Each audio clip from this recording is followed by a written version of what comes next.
Hi, today I'll show you how to enable camera timer on Canon EOS M10.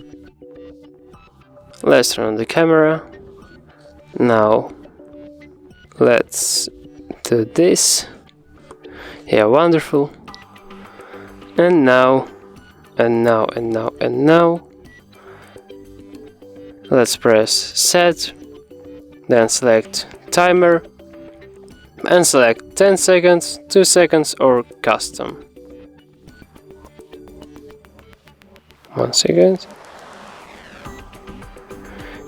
Press menu and you can select how many seconds will the timer be. So let's select maybe 10 seconds and let's try it. Wait a second, we need to focus. Maybe like this. Well, it doesn't want to take a picture. That's strange.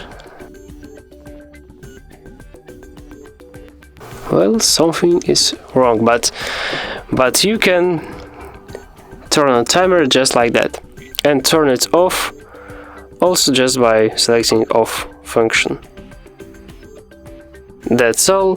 Press like, subscribe to our channel and see you next time.